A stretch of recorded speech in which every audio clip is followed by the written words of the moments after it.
Today I want to show you a long lead that I made for my dog so that I could teach her some obedience commands without being right next to her.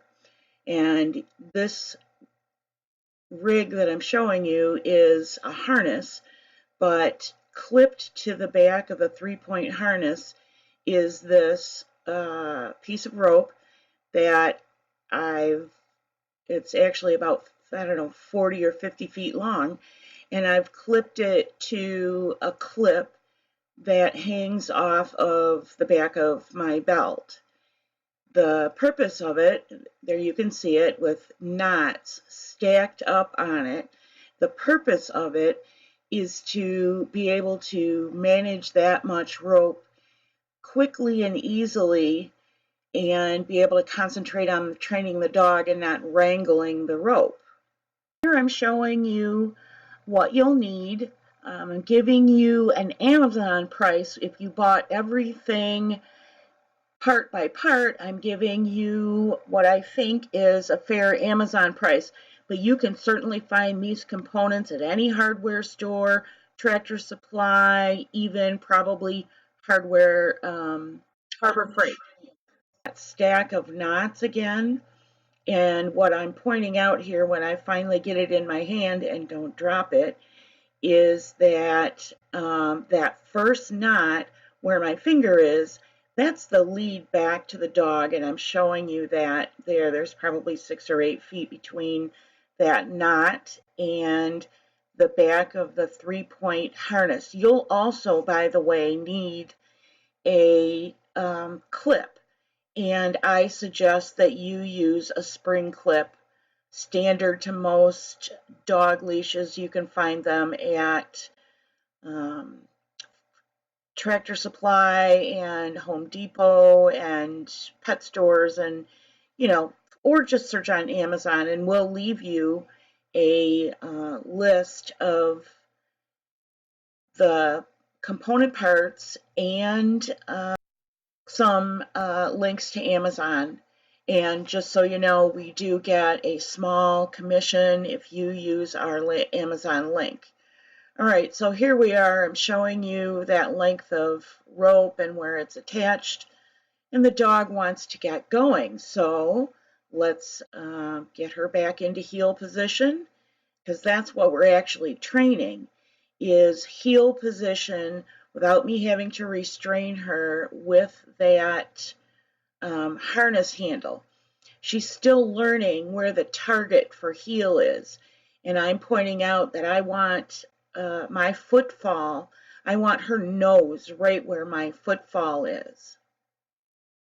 So we're going to let her take a break and go get a drink while we transition to actually showing you how this knot stack is set up. And our poor girl here got stung by either a bee or an ant, and she is diligently seeking whoever stung her.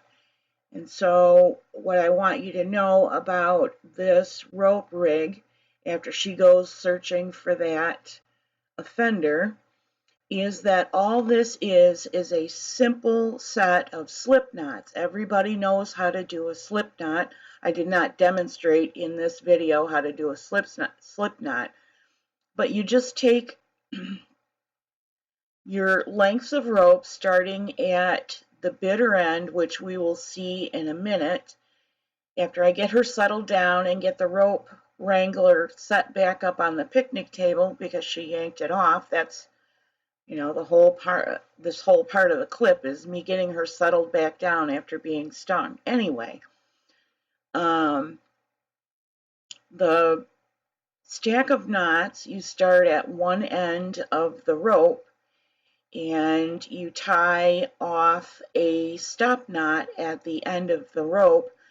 And if you're using any kind of poly rope, which this is poly rope, there's you can see up in the upper right hand corner the end, and I'll point it out to you in a minute. Right there next to my hat brim, all you do is take a lighter and flame the end of the rope so that it won't fray, tie a knot, and then measure out a length of rope, tie another slip knot, and stack it right on top of all of the knots. So the farthest end of your knot, or the farthest end of your rope, is going to be your stop knot, and then you just stack your knots up one on top of the other. The opening is right in that gap of my finger, of my thumb and my first finger. Stack them all up, and what you should end up with, there's the bitter end.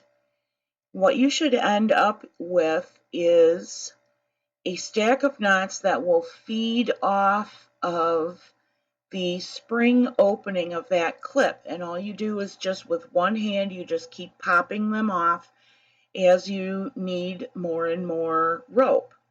And then when you're done with that rope, you can easily stack those knots back up.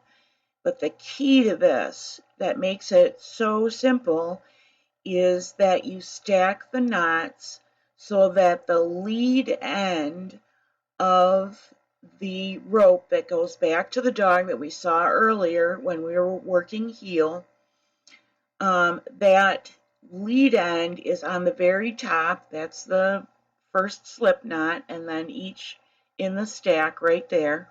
That's the part that goes all the way back to the dog's clip. That has to be on top. If you stack them right, you'll always have that lead end on top. So here's our girl, and she's healing a little bit better, but we're going to let her go and walk out in front of us in this training clip. That's the end of this little demonstration. This is an awesome way to manage all of your long lead. You can do it virtually hands-free. You can work recall commands. You can work sit, stand, stay, down from a distance, or whatever commands you want to teach without having your hands on the dog, and you still have control over your dog at all times. There she goes. She's sitting. Now she's going to come back and start from my side. And such a good dog she was.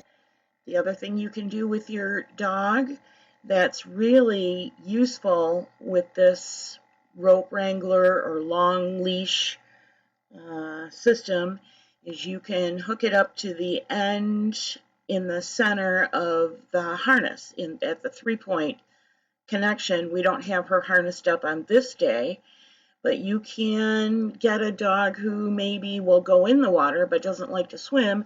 You can get them to do a little treading water and swim practice, which is really, really good for their endurance and their stamina and keeping them in shape, because the water actually holds them up. If you clip it around maybe the end of the dock like we did here and make the rope short enough so their legs won't touch the bottom, they will automatically swim. They will automatically move their legs to tread water, and it's outstanding exercise for any dog.